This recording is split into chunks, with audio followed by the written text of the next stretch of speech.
Olá, amigos. Estamos iniciando mais um Papo do Bem pela Rede Luz Espírita e hoje nós vamos falar sobre as aflições. Contamos com a participação do nosso querido amigo Anderson Crespo, que é trabalhador do GAELD e certamente vai trazer muito subsídio para a nossa análise. Quero agradecer, Anderson, a sua participação e fique à vontade para fazer as suas considerações. Então, muito obrigado pelo convite, pela receptividade de todos vocês. E eu fiquei muito feliz quando recebi o convite, obviamente, e especialmente na escolha desse tema que, dentre muitos, é um grande desafio para todos nós, o modo com que a gente lida e encara as dores que a vida nos reserva.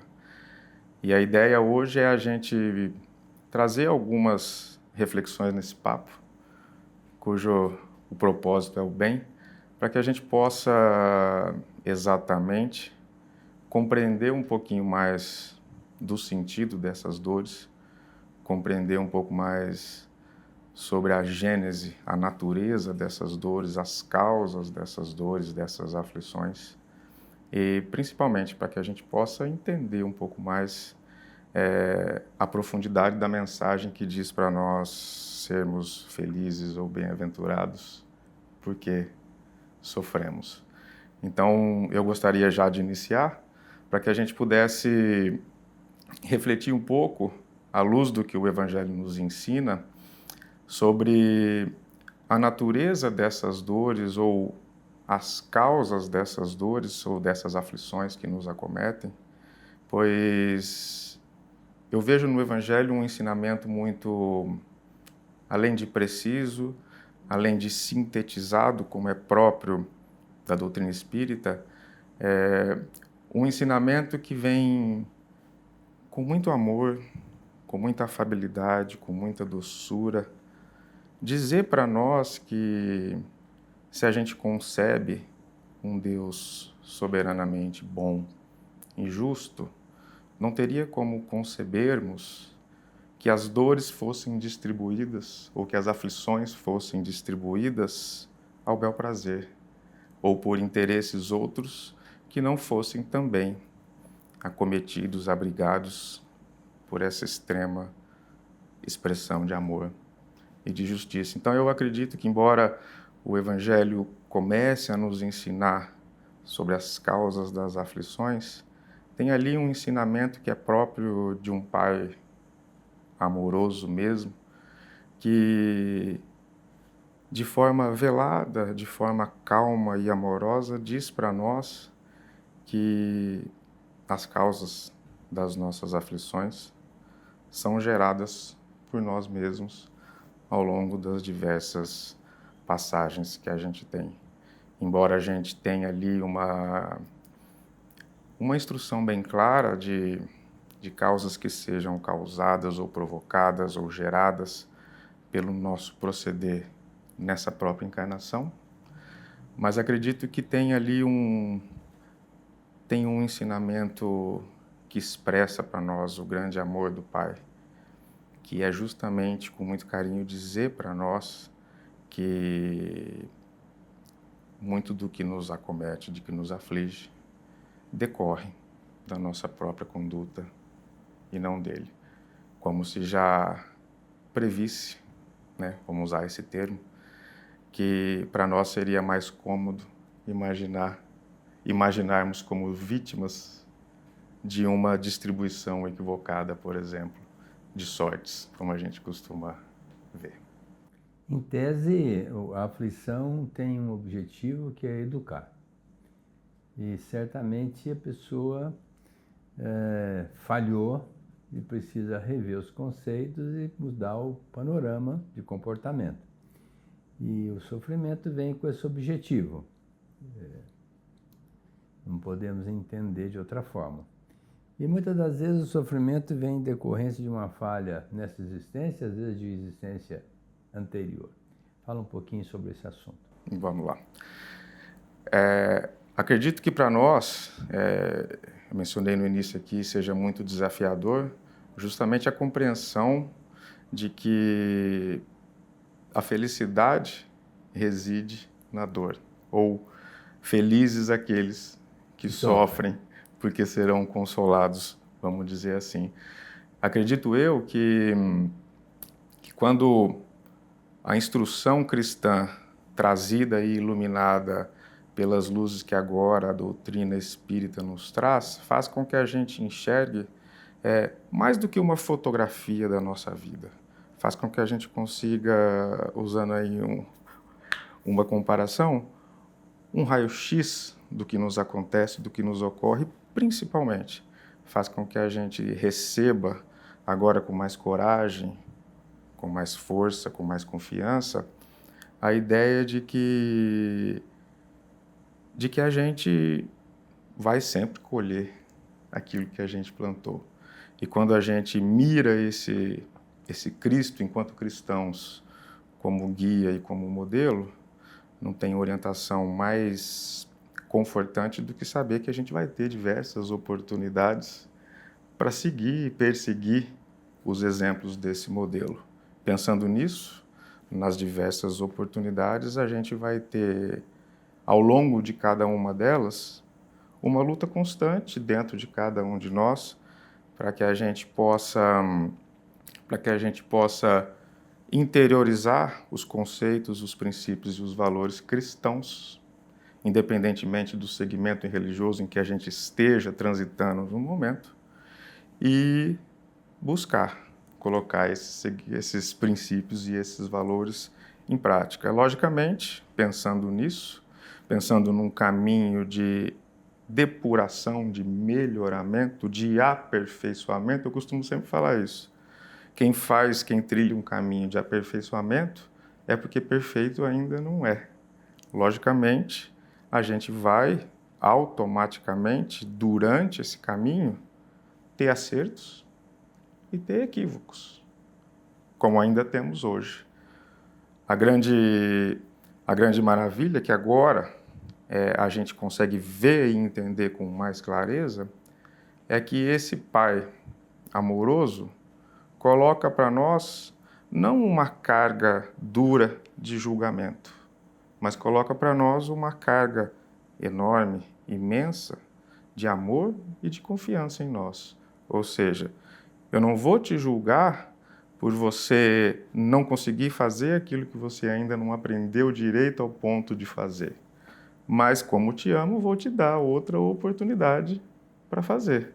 Logicamente, a gente pensando nisso, a gente enxerga com mais clareza que as causas, que das dores que vêm ou que a gente encontra na nossa vida, deslocadas aí da imperfeição de Deus, como a gente, num primeiro momento, pode imaginar, são causadas por nós mesmos. Ou seja, muitas vezes a gente se vê acometido de uma doença no corpo físico, vou usar alguns exemplos, que são muito comuns, de uma diabetes, de outras doenças gástricas, e fica muito visível a gente entender, olhando nessa própria encarnação, os nossos hábitos de vida, os nossos hábitos alimentares, a gente colher determinados frutos, ainda que não tão agradáveis, decorrentes dessas nossas condutas. E muitas vezes a gente se depara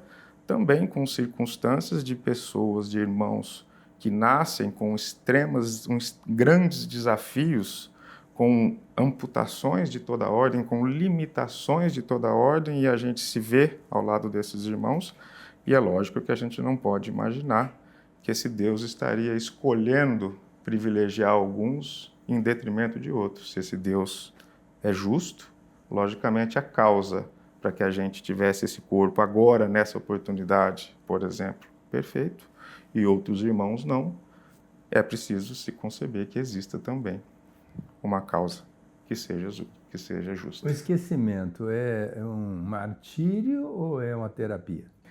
Quando a gente olha do ponto de vista dessa encarnação com os nossos olhos materiais de agora, que naturalmente são mais imediatistas, costumam enxergar os nossos objetivos de vida somente presos a essa oportunidade, a gente acaba por objetar o esquecimento como se ele fosse o empecilho para que a gente pudesse logo partir e nos reconciliar, por exemplo, com os nossos inimigos.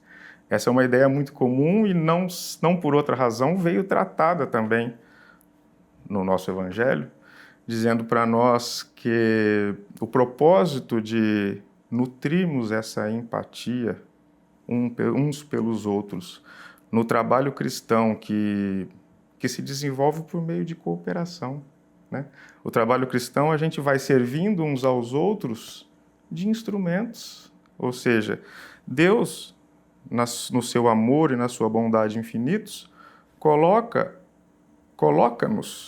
em convívio uns com os outros para que a gente possa, sim, participar dessa escola, praticar esses ensinamentos com o objetivo final de melhoramento de nós mesmos. Então, quando a gente pensa nisso, é muito fácil a gente, num primeiro olhar, às vezes desavisado, enxergar no esquecimento do passado um empecilho a esse objetivo, ao alcance desse objetivo. Porém, imaginemos assim, o quanto nos atrapalharia se, por exemplo, nós dois estivéssemos nos odiado por uma ou algumas encarnações, e sabe-se lá que atos poderíamos ter um contra o outro praticado, se nos encontrássemos agora com plena consciência disso.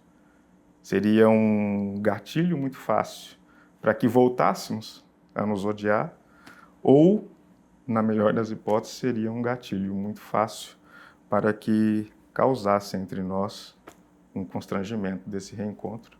E se o trabalho cristão é feito de reencontros, esses reencontros não podem causar constrangimento, senão seriam inibidores do trabalho e não incentivadores do trabalho. Dentro da medicina, a gente percebe que quanto maior a gravidade, o remédio tem que ser mais agressivo. Às vezes até uma cirurgia que não é nada interessante, não é? Como é que fica isso em nível espiritual? Tem a ver a gravidade com o sofrimento?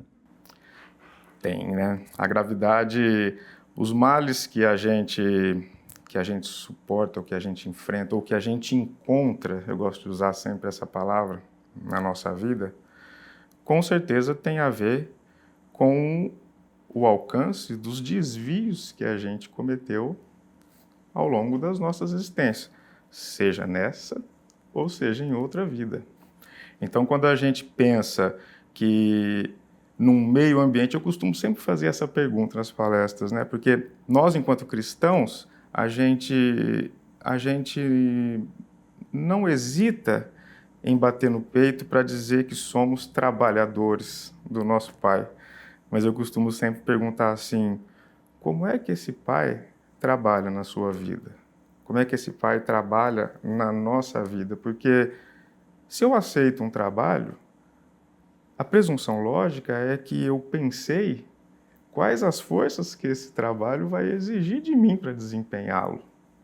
Então, quando a gente pensa assim, poxa vida, eu estou envolvido num ambiente que testa demais a minha paciência.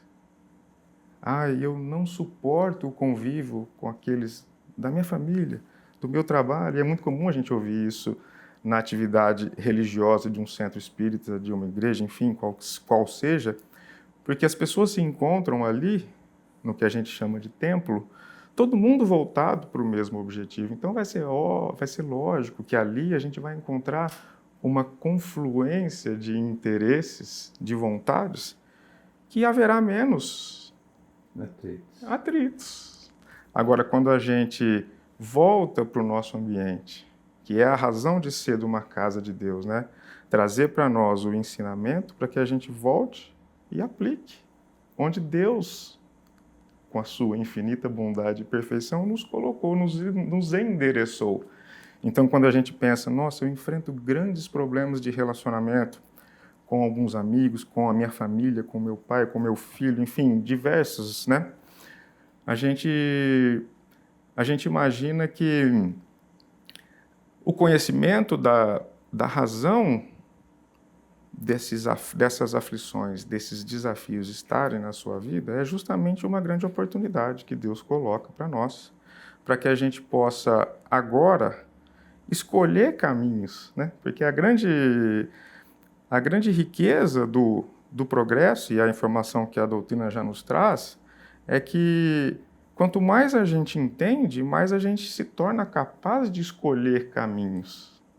Então, quando a gente encontra desafios maiores, provavelmente servem para ajustes maiores. Eu costumo sempre chamar essa atenção, porque muitas vezes a gente se dedica às atividades ligadas à prática da caridade, o que é essencial para todos nós, entendendo-as como o objetivo final da nossa vida, como se a gente estivesse a quitar uma dívida com Deus. E esse Deus não está a cobrar nada de nós, ele está justamente a nos colocar de novo num ambiente capaz de fazer com que a gente estimule em nós mesmos a vontade de refazer. Eu costumo sempre usar um exemplo que é um pai amoroso que pega o filho pelas mãos para ensinar ou para auxiliar a dar os primeiros passos. E é natural que naqueles primeiros passos daquele filho que não sabe andar ainda, ele vai cair. Os joelhos vão ficar marcados pelas dores daquele aprendizado. Mas um pai que ama, ele não vai apontar o dedo e julgar o filho por não fazer aquilo que ele ainda não aprendeu. Ele vai fazer o quê? Eu vou te dar outra oportunidade. Mas a pessoa precisa se esforçar para adquirir bagagem, para quando chegar a hora difícil, conseguir, não é? E a Dauphine Girardin, dentro desse capítulo 5 do Evangelho segundo o Espiritismo, ela fala sobre a verdadeira desgraça, que para muita gente parece que é perder um parente, é perder o emprego, é perder a saúde, mas ela fala de outras desgraças, não fala? Fala. É incrível que a gente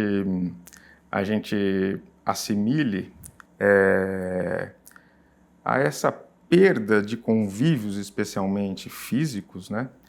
Porém, se a gente imaginar que a lógica ou que o trabalho divino é feito para nós em forma de oportunidades em que a gente vai ter chances de plantio para poder ter chances de colheitas, obviamente que o grande desperdício ou as grandes perdas para nós é a gente se ver, de repente, em uma dessas oportunidades, como a gente está agora encarnatória, de braços cruzados, vendo a escola toda passar e sem aproveitar esses convívios para alimentar essas instruções, esse conhecimento que demanda, como o senhor bem disse, esforços, mas para que a gente possa, de fato, desenvolver essa capacidade de amar. Quando a gente fala capacidade de amar, muitas vezes a gente lança um olhar muito imediatista e a gente quer criar uma regra de amor como se o amor pudesse.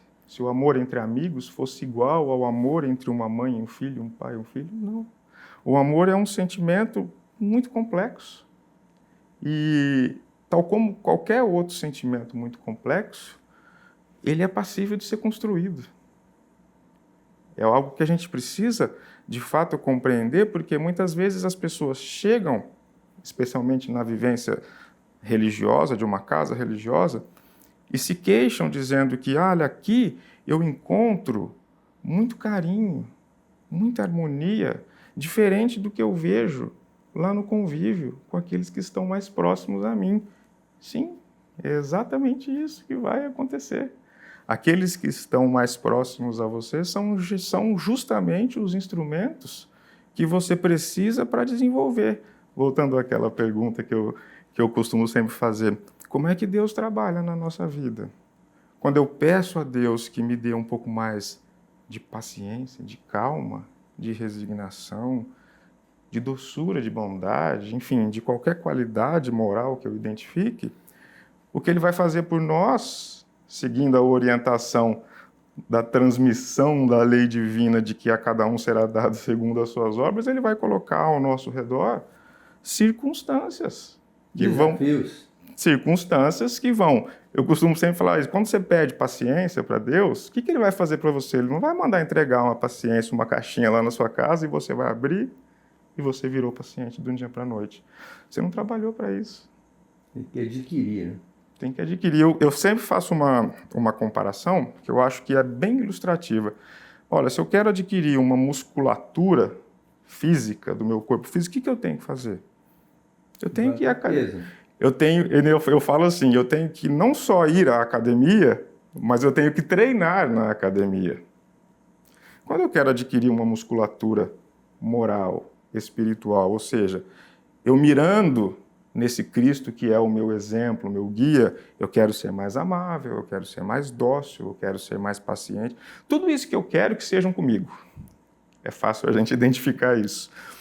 Então, o que eu vou fazer? Como é que esse pai vai me ajudar? Eu vou pedir para o meu guardião que está aqui do meu lado me ajudar. Ele vai me ajudar. O que ele vai dizer para mim? Ele vai treinar. Vá até a academia, treine. E a academia que a gente pode treinar, ser mais paciente, ser mais dócil, ser mais bondoso, é justamente conviver com pessoas que nos desafiem estimulando a impaciência, a intolerância. Porque é assim que a gente vai poder exercitar essa musculatura nossa, espiritual. Ou seja, é assim que eu vou ter a chance de plantar.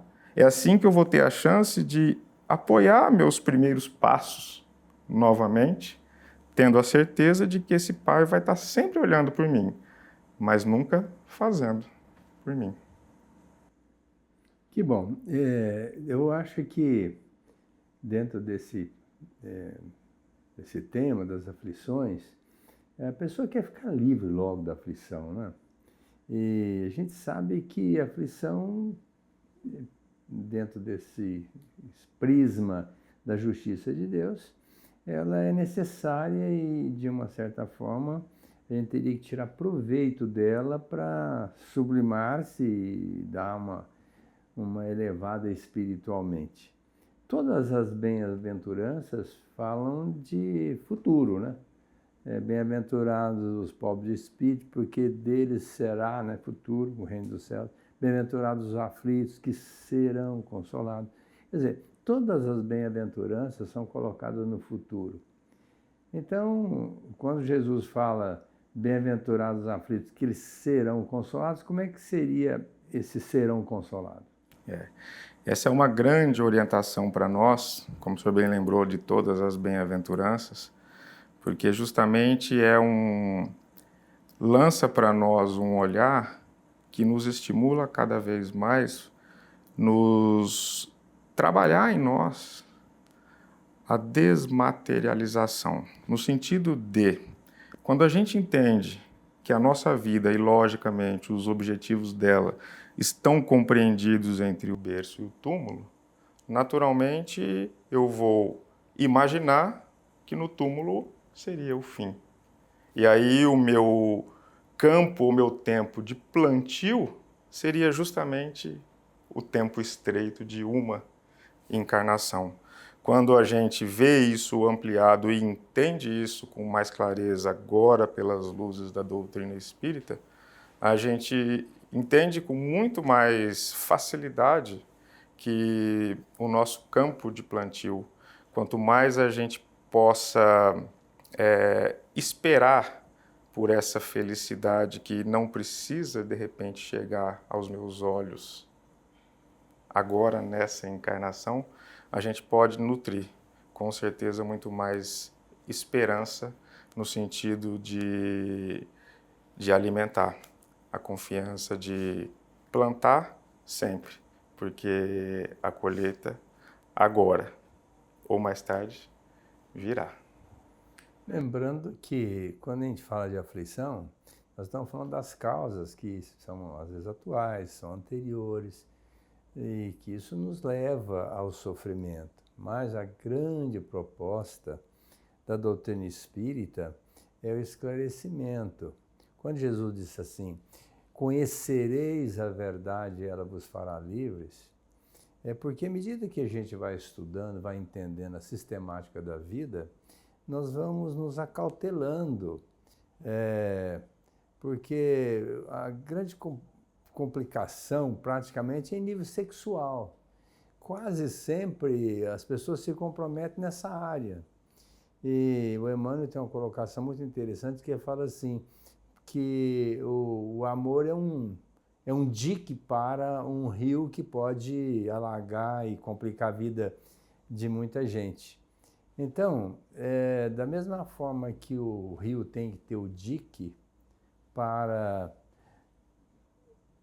disciplinar essa água para que ela não seja tormentosa, arrasando vidas, cidades, comunidades e tantos outros prejuízos, ali o dique vai controlando. Então o amor é o dique do sexo. Sexo sem amor é meio complicado. E quando a gente vai dar aso, permissão aos desejos da carne, da matéria, e não mede consequências, lá na frente nós vamos ter problema.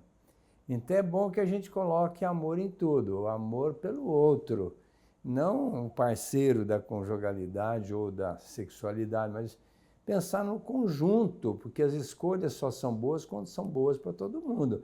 Se eu faço uma escolha muito boa para mim, só para mim, é uma péssima escolha. E aí gera aflição, porque quando eu faço uma coisa que não é boa para o outro ou para os outros, tem consequências. Os benfeitores colocam que o mínimo deslize terá uma cobrança. E essa cobrança vem em nível de consciência. Portanto, a gente tem que fazer tudo para evitar as aflições que virão futuramente, para que nós não tenhamos que passar por elas para nos educarmos e nos tornarmos seres melhores.